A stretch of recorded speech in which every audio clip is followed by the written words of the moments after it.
तो शुभ समाचार में सबसे पहले हम बात कर रहे हैं ब्रिटेन की संसद में जय हनुमान की गूंज की। ऐसा इतिहास में पहली बार हुआ है जब ब्रिटेन संसद में हनुमान चालीसा का पाठ किया गया। मंगलवार 16 जुलाई 2025 की तारीख स्वर्ण अक्षरों में अब दर्ज हो गई है जब पहली बार ब्रिटेन की संसद में हनुमान चालीसा का पाठ किया गया। दरअसल बागेश्वर धाम के पीठाधीश्वर यानी धीरेन्द्र कृष्ण शास्त्री इन दिनों ब्रिटेन में है, जहां पर उनको सम्मानित करने के लिए बुलाया गया था। और इस दौरान जब बागेश्वर बाबा ब्रिटेन की संसद में पहुंचे तो वहां का नज़ारा भारतवर्ष के लिए गौरवपूर्ण बन गया। बाबा बागेश्वर ने ब्रिटेन की संसद में पहुंचकर शुरुआत में हनुमान चालीसा के साथ उन्होंने इसका शुभारंभ किया और हनुमान चालीसा का पाठ शुरू हुआ तो वहां मौजूद सभी सांसदों ने उनमें हिस्सा लिया और पूरी संसद में जय हनुमान और जय श्री राम के जयकारे गूंजने लगे।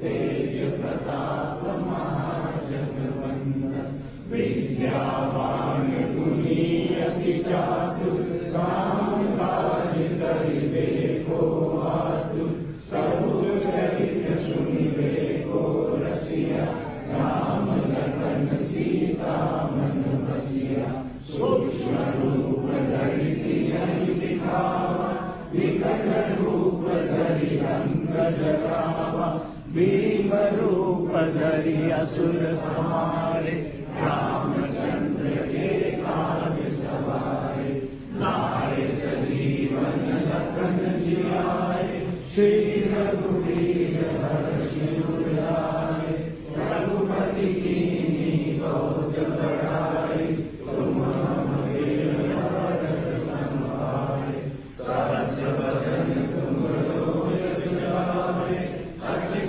श्रीपति कंठ लगावे सर्वाधिक ब्रह्मादि मुनीषा नारद सारद सहित यम कुबेर दिक्पाल जाने कवि कोविद कहि सके बहाने तुम उपकार सुग्रीव ही कीना राम मिलाए राज कर दीना तुम्हारो मंत्र विभीषण माना लंकेश्वर भय सब जग जाना जुग सहस्र जो जन पर भानु लील्यो ताहि मधुर फल जानु प्रभु मुद्रिका में मुख माई जलधि लांघि गए अचरज नाई दुर्गम काज जगत के जेते सुगम अनुग्रह तुमरे देते राम दुआरे तुम रखवारे होत न आज्ञा बिनु पैसारे सब सुख लहे तुम्हारी शरणा तुम रक्षक काहू को डरना आपन तेज समान। ब्रिटेन की संसद में सांसदों के एक समूह ने एक विशेष कार्यक्रम आयोजित किया था जिसमें धीरेन्द्र कृष्ण शास्त्री को सम्मानित करने के लिए बुलाया गया। यह सम्मान उन्हें मानवता के लिए उनके कार्यों और वैश्विक प्रेम, शांति और सद्भाव के क्षेत्र में उनके योगदान के लिए दिया गया। इस कार्यक्रम में ब्रिटेन की सांसद सीमा मल्होत्रा, हैरो सिटी की मेयर अंजना पटेल समेत कई लोग मौजूद रहे। इस बीच उन्होंने भारतीयों को संबोधित करते हुए कहा कि भारतवंशी जहां जाते हैं उस देश को अपना लेते हैं और सदैव उसकी तरक्की की कामना करते हैं।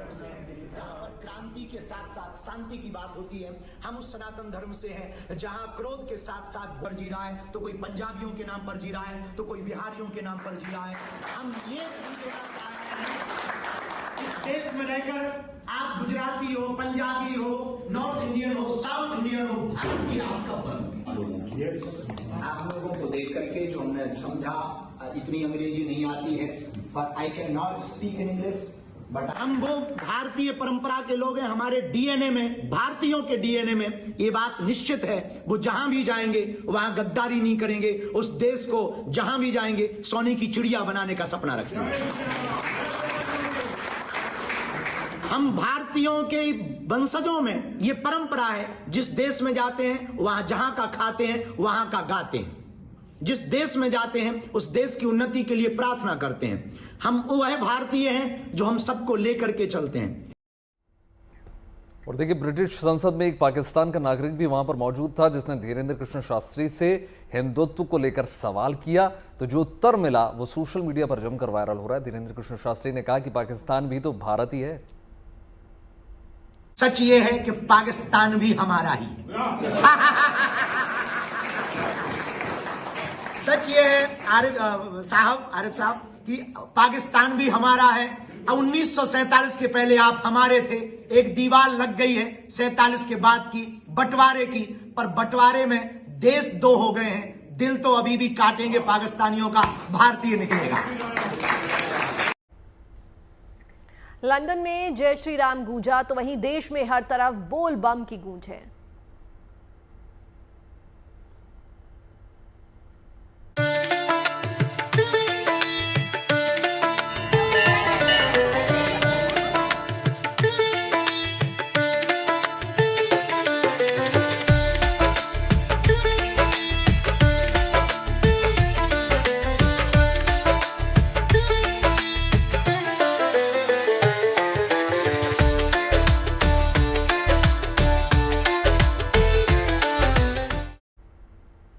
और अब बात महादेव के सबसे प्रिय महीने सावन के अद्भुत रंगों से। आज सावन का 7वां दिन है और भोले के भक्तों की भक्ति चरम पर है।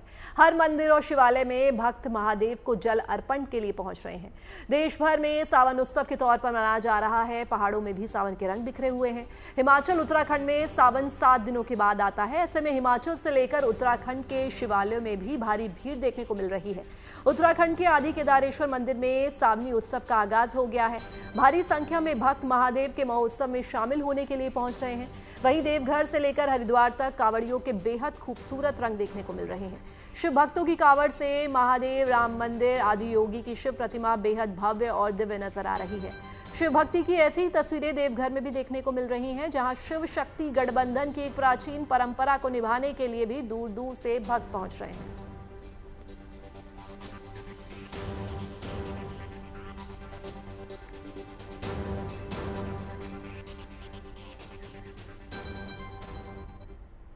तो सावन के महीने में तमाम शिवालयों पर श्रद्धालुओं की भीड़ उमड़ रही है। ऐसे में जहां उत्तराखंड के आदि केदारेश्वर मंदिर में सावनी उत्सव का आगाज हो गया है, तो वहीं देवघर के बाबा बैद्यनाथ धाम में शिव शक्ति गठबंधन की एक प्राचीन परंपरा को निभाने के लिए दूर दूर से शिव भक्त पहुंच रहे हैं।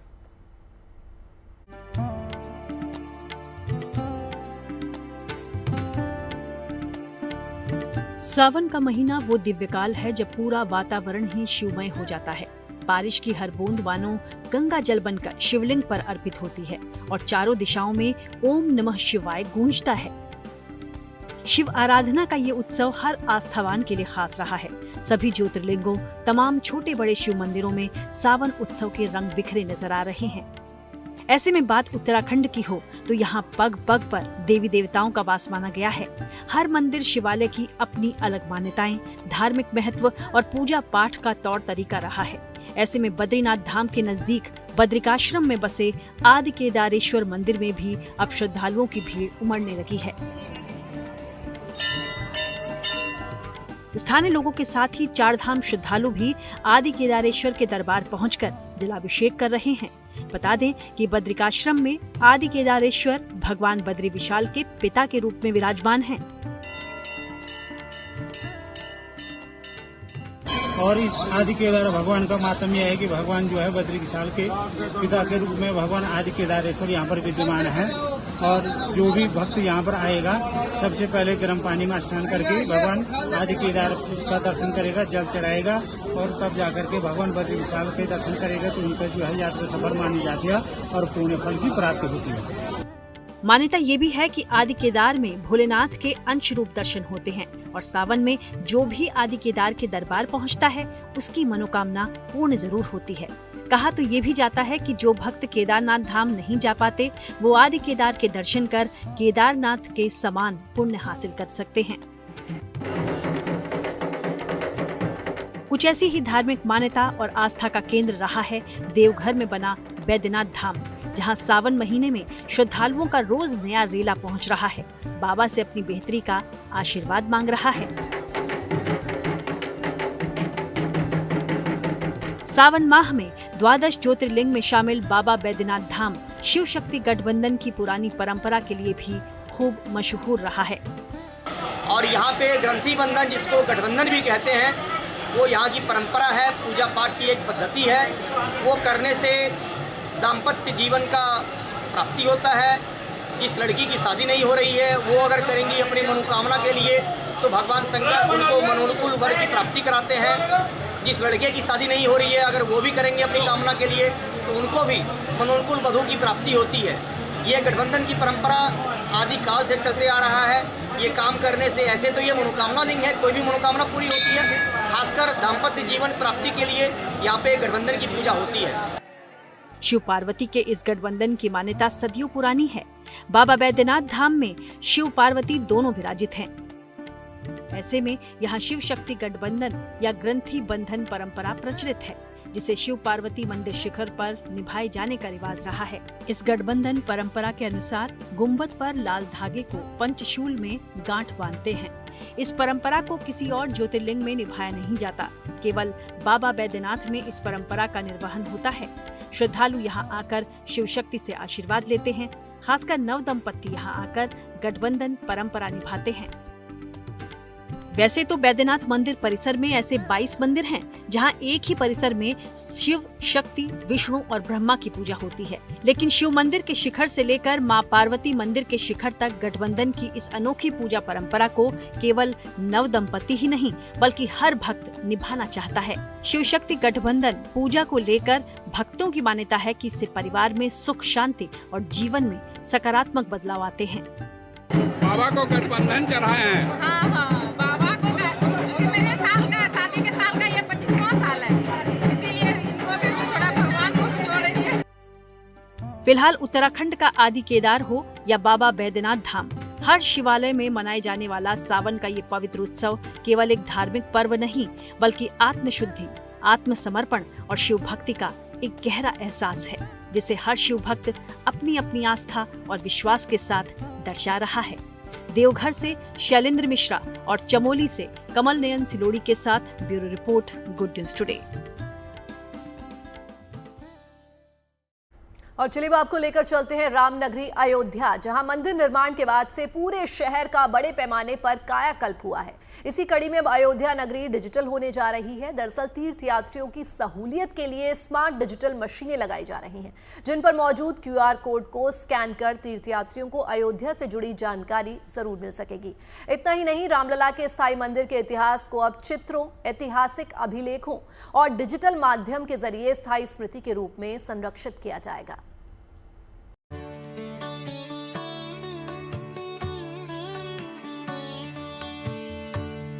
राम मंदिर निर्माण के बाद से अयोध्या का कायाकल्प दिन दूनी रात चौगुनी रफ्तार से हुआ। आज शानदार सड़कें, अच्छे होटल्स, वर्ल्ड क्लास एयरपोर्ट और रेलवे स्टेशन, ऐतिहासिक और पौराणिक महत्व वाली जगहों के रीडेवलपमेंट ने अयोध्या नगरी को दुनिया के पटल पर एक नई पहचान दी है, जिसे लगातार और बेहतर बनाने पर जोर दिया जा रहा है। इसी कड़ी में अब अयोध्या जी तीर्थ विकास परिषद की ओर से एक अनूठी पहल की गई है, जिसके तहत ये स्मार्ट डिजिटल मशीन्स अयोध्या के प्रमुख स्थानों पर लगाई जा रही हैं। अगर आप अयोध्या आ रहे हैं राम जन्मभूमि, तो आपको एक डिजिटल मशीन से भी सामना करना पड़ेगा। वो मशीन आ चुकी है अयोध्या में, आपको कहीं ढूंढने की जरूरत नहीं है। आप सीधा इस मशीन पे आइए, इस मशीन में अयोध्या की जानकारी लीजिए और उस स्थान पे पहुंचिए। यहाँ पे जो आई इस मशीन में क्या खूबियां है इस मशीन की? इस मशीन के अंदर हम अयोध्या के जितने भी तीर्थ स्थान हैं, जितने भी मॉन्यूमेंट्स हैं, उन सब की डिटेल हम लोग यहाँ से देखते हैं। साथ में हम यहाँ पे पूरा प्लान डिटेल देखते हैं। इन डिजिटल मशीन्स के जरिए अयोध्या आने वाले तीर्थयात्रियों को तमाम जरूरी जानकारी मिल पाएगी, वो भी इन मशीन्स पर मौजूद इस QR कोड को स्कैन करके। इन डिजिटल मशीन्स को लगाने के पीछे उद्देश्य ये है कि देश और विदेश से आने वाले तीर्थयात्रियों के अनुभव को बेहतर बनाया जाए। श्री अयोध्या जी तीर्थ विकास परिषद से हूँ और श्री अयोध्या जी तीर्थ विकास परिषद द्वारा 5 कियास्क का निर्माण कराकर उसको विभिन्न स्थानों पर पर्यटकों की सुविधा के लिए लगाया गया है। उसमें से एक कियास्क यहाँ पे तीर्थ ट्रस्ट के जो है उस पर यात्री निवास पर लगा दिया गया है और ये चालू हालत में है, अगर आप देख रहे होंगे। और इसमें एक कियास्क की खूबी ये है कि 7 भाषाओं में है और इसमें अयोध्या के सभी मंदिर, सारे आपात सेवाएं, हॉस्पिटल्स, रेलवे क्या क्या कहाँ आती हैं। इसके अलावा हवाई जहाज़ की सुविधा जो है वो हवाई अड्डे सबकी सुविधा है। और सबसे अच्छी इसमें काम ये किया गया है कि एक QR कोड इसी में आएगा। इसके अलावा श्री राम जन्मभूमि में अब आस्था के साथ एक और इतिहास जुड़ेगा। दरअसल यहाँ अस्थायी मंदिर का इतिहास अब चित्रों, ऐतिहासिक अभिलेखों और डिजिटल माध्यमों के जरिए स्थायी स्मृति के रूप में संरक्षित किया जाएगा। आपको समाज की उत्सुकता रहती है कि भगवान का जो लंबा संघर्ष रहा यानी मंदिर निर्माण का, वह कैसे सुलभता से लोग देख सकें, समझ सकें। ये सारी जानकारी जो है ट्रस्ट उपलब्ध कराएगा और इसको चाहे वो डिजिटल के माध्यम से। अभी आप देख लीजिए किस प्रकार से पांडुलिपि तैयार की जा रही है जो न्यायालय की है, यानी न्यायालय में चले हुए वाद को किस प्रकार से जो है सुरक्षित रखा जा रहा है ताकि आने वाली पीढ़ी जो है उससे संदेश प्राप्त कर सके कि इतना लंबा कालखंड जो है न्याय के लिए जो है संघर्ष में रहा और इस संघर्ष को जो है किस प्रकार से लोगों ने मतलब संघर्ष किया, चाहे वह मंदिर प्राप्ति के लिए हो, चाहे न्यायिक प्रक्रिया के तहत जो है उसको प्राप्त करने के लिए हो। ये सारे विषय जो है उसी में समाहित है। बताया जा रहा है कि इस मंदिर को सागौन की लकड़ियों से बनाया जाएगा। ये उच्च गुणवत्ता वाली लकड़ियां महाराष्ट्र और दूसरे राज्यों से लाई जा रही हैं। यानी अयोध्या में रामलला के स्थायी मंदिर की भव्यता के साथ अब श्रद्धालु उस संघर्षपूर्ण यात्रा को भी देख पाएंगे जो राम मंदिर आंदोलन की आत्मा है। यहाँ पे राम जन्मभूमि की जो परिसर में जो राम जन्मभूमि है उसके बारे में कोर्ट में कैसे फैसला आया, वो पूरा इतिहास एक डिजिटल के माध्यम से राम जन्मभूमि परिसर में दिखाया जाएगा। और वो उसकी कार्य यहाँ पे कार्यशाला शुरू हो गई है और सागौन की लकड़ियों से इसका निर्माण हो रहा है अस्थायी मंदिर का, और इसकी नींव भी पड़ चुकी है और यहाँ पे लगातार श्रद्धालु उसको देख सकें। इन तमाम बदलावों का असर है कि आज प्रभु श्री राम की नगरी अयोध्या धार्मिक पर्यटन का प्रमुख केंद्र बन चुकी है। अयोध्या से मयंक शुक्ला के साथ bureau report, good news today.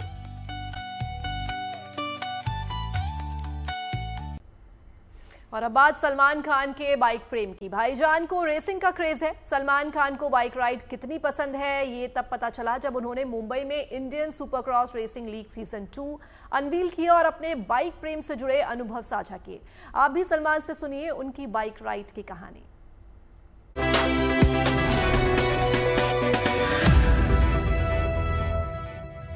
मेरे बाइक एक्सपीरियंसेस बहुत हैं मेरे बाइक एक्सपीरियंसेस, और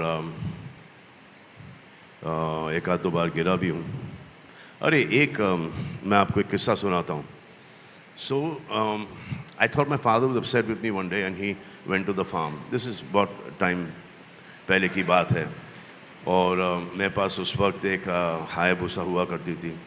सो आई सेड चलो, I have to go to the farm and apologise to him. So I rode there. Now while I was riding, I was not wearing a helmet, and my cap was ulta, and my cap flew. And I said, "Bapre, this is not the way to ride at all." And then I rode very slowly at 35-40 kilometers an hour, and I reached the farm. I took a left turn, and the bike skidded. And we went into the jungle. I tried to pick up the bike. I couldn't pick up the bike. Then my car came behind me. We all picked up the bike. Got the bike on the road again. Started riding again. Took a right turn and the bike skidded again. A lot of gravel there. Anyway, यहाँ से पूरा छिल गया था, pink हो गया था. So I went ahead. Went to see my father. He said, "Jari, तुम इधर क्या कर रहे हो?" I said, "No, I just thought that you were upset with me." He said, नहीं, मैं तो फार्म पे आ रहा था। तो इसे अच्छा, तुम आ गए यहाँ पे, इसे क्या हुआ? ऐसे कुछ नहीं, वो बहुत सारा ग्रेवल था और स्किड हो गया मैं। तो इसे कितनी बार? इस तरह भी, इसे 2 बार। इसे तुमको बाइक चलाने आती नहीं है, तो तुम काय को चलाते हो यार? तो इसे लाओ, मेरी बाइक निकालो। So we got his Triumph 100, Tiger 100, and then he rode it, and then I took another bike, and me and my father went for a long ride in the night at the farm. So that was a really good experience that I had. वो heal होने में कुछ काफ़ी time लगा. Thank God no bones were broken, but it was a good experience. बात अब रफ्तार की चलिए तो इससे जुड़ी एक और तस्वीर आपको दिखा देते हैं। बुधवार को महाराष्ट्र के उप मुख्यमंत्री यानी एकनाथ शिंदे विधान भवन के बाहर सफेद रंग की टेस्ला कार चलाते हुए नजर आए। दरअसल इलेक्ट्रिक कार बनाने वाली कंपनी टेस्ला ने भारत में अपना पहला शोरूम खोल दिया, जिसका उद्घाटन मंगलवार को ही मुंबई के बांद्रा कुर्ला कॉम्प्लेक्स में मुख्यमंत्री देवेंद्र फडणवीस के हाथों से किया गया। और अब डिप्टी सीएम ने विधान भवन के बाहर इसकी टेस्ट ड्राइव भी ली। जाहिर सी बात है, टेस्ला शोरूम की ये खबर बहुत खास है, इसलिए भी हो जाती है क्योंकि विदेशी कंपनियां भारत में निवेश करने के लिए उत्सुक नजर आ रही हैं और साथ ही साथ ये इलेक्ट्रिक वाहनों के बाजार के लिए भी एक शुभ संकेत।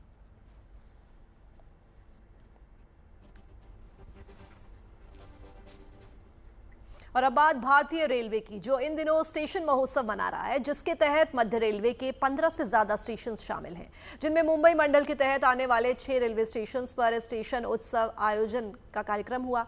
ये तस्वीरें मुंबई के छत्रपति शिवाजी महाराज टर्मिनस की हैं, जहां स्टेशन महोत्सव का आयोजन बड़े ही धूमधाम के साथ किया गया। इस महोत्सव में न सिर्फ लोगों को रेलवे की उपलब्धियों को दिखाया गया, बल्कि भारतीय रेलवे के बारे में भी जानकारी दी गई। स्टेशन उत्सव के माध्यम से लोगों को रेलवे के सुनहरे दौर की झलकियां देखने को मिली। साथ ही रेल यात्रियों की यादें भी ताजा हो रही हैं। मुंबई में बड़ी संख्या में युवा रेल उत्सव में शामिल हुए। महोत्सव के माध्यम से हम यात्रियों को उनकी पुरानी यादों के साथ जोड़ना चाह रहे हैं और साथ ही साथ में रेल का सफ़र जो 16 अप्रैल 1853 से शुरू हुआ और इलेक्ट्रिफिकेशन का सफ़र जो 3 फरवरी 1925 से शुरू हुआ, इस सफ़र के साथ में हम यात्रियों को जोड़ने का प्रयास कर रहे हैं। हमारी उम्मीद है कि इस सम्मेलन के माध्यम से, इस प्रदर्शनी के माध्यम से हम ज़्यादा से ज़्यादा लोगों को उनके पुराने समय की याद दिला पाएंगे। उसी के साथ साथ में आज रेलवे जिस मंजर पे पहुंची है और जहां से उसकी शुरुआत हुई थी, इन दोनों चीज़ों को उनको अच्छे तरीके से दिखा पाएंगे। और आपको अब लिए चलते हैं दक्षिण भारत के राज्य तमिलनाडु, जहां पर राज्य का पहला fully air conditioner bus stand operational हो चुका है। ये बस स्टैंड जो है तिरुचिरापल्ली के पंजबपुर में है, जो वर्ल्ड क्लास सुविधाओं से लैस है। त्रिची मदुरई राष्ट्रीय राजमार्ग के किनारे 40 एकड़ में फैले इस बस टर्मिनल का निर्माण करीब 408 करोड़ की लागत से किया गया है।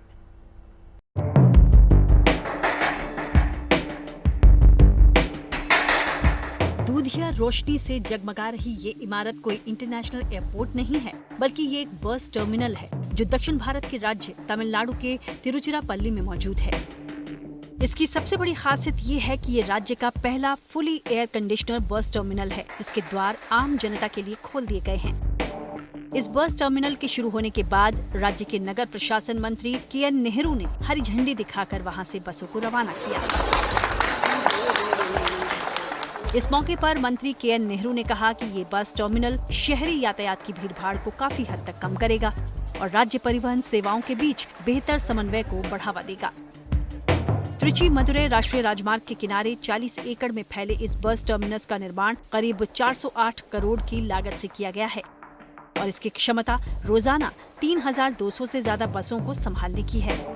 इस बस टर्मिनल में यात्रियों के आराम के लिए एक से बढ़कर एक सुविधाएं मौजूद हैं, चाहे फूड कोर्ट हो या वेटिंग हॉल, नवजात बच्चों को फीड कराने के लिए मदर्स रूम हो या फिर बसेस की जानकारी के लिए डिजिटल डिस्प्ले हो। इतना ही नहीं, बुजुर्ग, बीमार और दिव्यांग यात्रियों के लिए इलेक्ट्रिक कार्ट और एस्केलेटर सुविधा भी वहां मौजूद है। इसके अलावा सिक्योरिटी का भी खास ख्याल रखा गया है। राज्य सरकार की कोशिश है कि इस तरह के आधुनिक बस टर्मिनल राज्य के दूसरे बड़े शहरों में भी खोले जाएं, ताकि प्रदेश में पब्लिक ट्रांसपोर्ट सिस्टम को और बेहतर किया जा सके। Bureau report, good news today.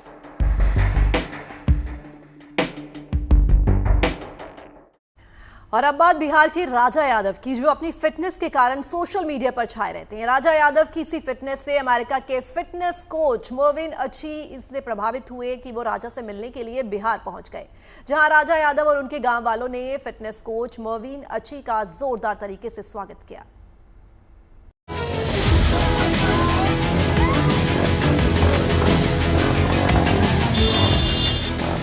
अब अपनी फिटनेस की वजह से सोशल मीडिया और टीवी पर छाए रहने वाले राजा यादव आज किसी पहचान के मोहताज नहीं हैं। उनकी लोकप्रियता आज हिंदुस्तान में ही नहीं बल्कि दुनिया में अपनी चमक बिखेर रही है। इसी लोकप्रियता का नतीजा है कि इस फिटनेस सेंसेशन से मिलने के लिए अमेरिका से खास मेहमान राजा यादव के गांव पहुंचे।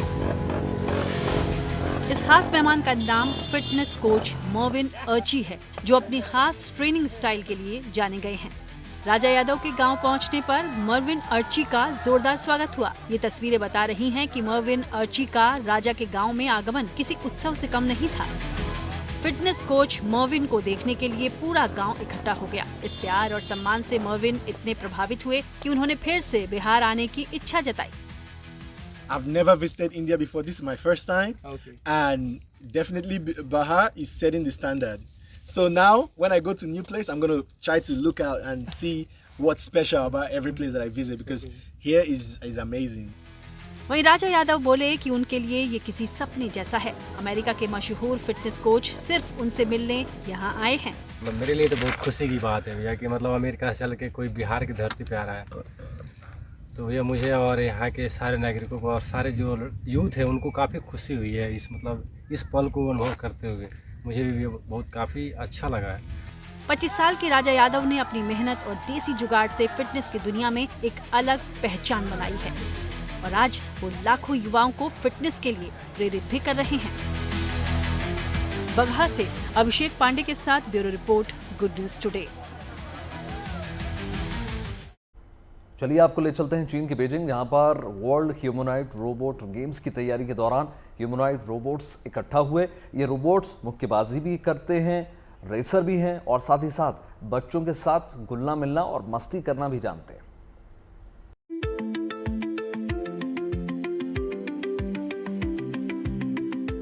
सामने कोई आ जाए तो चेहरा टूटने की गारंटी है। बॉक्सिंग के ऐसे ऐसे पंच पड़ेंगे कि सामने वाले को ताउम्र याद रहेंगे। जान नहीं पर जानदार हैं, भले ही बैटरी से चलते हों। चाल ढाल भी अभी उतनी रवा नहीं हुई है, पर इंसानों के करीब तो पहुंच ही गए हैं। बच्चों संग बच्चा बनना, बच्चों के साथ घुलना मिलना भी आता है। और अगर कंपटीशन की बात करें तो दौड़ भी लगा सकते हैं। फिलहाल स्पीड थोड़ी कम है, पर शायद धीरे धीरे भरोसा है कि तेजी तो आ ही जाएगी। असल में चीन की ऐतिहासिक ग्रेट वॉल के पास ह्यूमनॉइड रोबोट की प्रदर्शनी हुई। उनकी क्षमताओं को दुनिया के सामने दर्शाया गया। चीन में वर्ल्ड ह्यूमनॉइड रोबोट गेम्स का आयोजन किया जाने वाला है। उसकी तैयारी के लिए इन रोबोट्स को ग्रेट वॉल ऑफ चाइना के पास इकट्ठा किया गया था। इस गेम्स में चीन की ओर से 8 तरह के ह्यूमनॉइड रोबोट हिस्सा ले रहे हैं। यहाँ एनर्जी रिले के नाम से प्रतियोगिता हो रही है, जिसे चीन के मीडिया ग्रुप ने आयोजित किया है।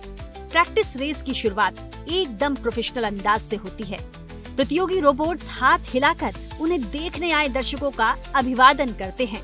रेस की औपचारिकताएं पूरी होने के बाद रोबोट्स ने अपने सीने पर हीरे के आकार के एनर्जी क्यूब्स को बांधा और फिर शुरू हुई वो दौड़ जिसका सबको था इंतजार। वर्ल्ड ह्यूमनॉइड रोबोट गेम्स का मकसद है ये दिखाना कि इंसान और तकनीक के बीच भी जुड़ाव हो सकता है। माना जा रहा है कि जैसे जैसे एआई का विकास हो रहा है, उससे धीरे धीरे रोबोट्स इंसानों के और करीब आते जाएंगे।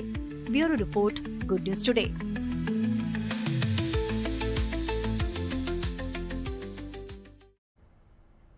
नोएडा के एक सरकारी स्कूल में अनोखे इको फ्रेंडली क्लासरूम का निर्माण किया गया। इसे गन्ने के वेस्ट से तैयार किया गया है। देखिए इस अनूठे क्लासरूम की क्या-क्या खूबियां हैं। नोएडा में ये क्लासरूम दुनिया का पहला ऐसा कंस्ट्रक्शन है जो गन्ने के वेस्ट से तैयार किया गया है। गन्ने का वेस्ट यानी कि जूस निकालने के बाद उसका जो बुरादा बचता है, उससे ईंट बनाई गई, ब्लॉक बनाई गई और उन ब्लॉक से इस क्लासरूम को तैयार किया गया है। ये दुनिया का पहला ऐसा कंस्ट्रक्शन बन गया है जो कि शुगर केन यानी कि गन्ने के वेस्ट से तैयार किया गया है। कैसे बनाया गया है, इसका पूरा प्रोसेस आपको इस क्लासरूम के बाहर ही लगे इस छोटे से पोस्टर को देखकर समझ में आ जाएगा। कि देखिए जो गन्ना होता है उसका जो वेस्ट है, बुरादा है, उस बुरादे से ये छोटे छोटे ब्लॉक्स तैयार किए गए, ये जो हम देख रहे हैं, और फिर इन्हीं ब्लॉक्स के ज़रिए ये पूरा क्लासरूम तैयार किया गया, ये कमरा तैयार किया गया। अब आप देखिए कि इसका फ़ायदा क्या है। दरअसल गन्ने के ब्लॉक से बने इस रूम का जो टेम्परेचर है वो बाहर के टेम्परेचर से हमेशा काफ़ी अलग होगा। अगर गर्मी है तो अंदर टेम्परेचर कम होगा, बाहर ज़्यादा होगा। अगर सर्दी है तो बाहर टेम्परेचर कम होगा, अंदर टेम्परेचर ज़्यादा होगा। और ये पूरी तरह से भूकंप रोधी है, फायर प्रूफ है, इसमें आग नहीं लग सकती। और सबसे ख़ास बात अब देखिए यहाँ पर लिखा हुआ है कि इस क्लास को बनाने में 3500 शुगर क्रेट यानी कि गन्ने के जो ब्लॉक्स जिसकी हम बात कर रहे हैं उसका इस्तेमाल किया गया है। इससे फ़ायदा क्या होगा कि जो नॉर्मल ईंट का आप इस्तेमाल करते हैं उसमें जितना कार्बन एमिशन होता है उससे 1875 किलो कम कार्बन एमिशन इस क्लासरूम में होगा।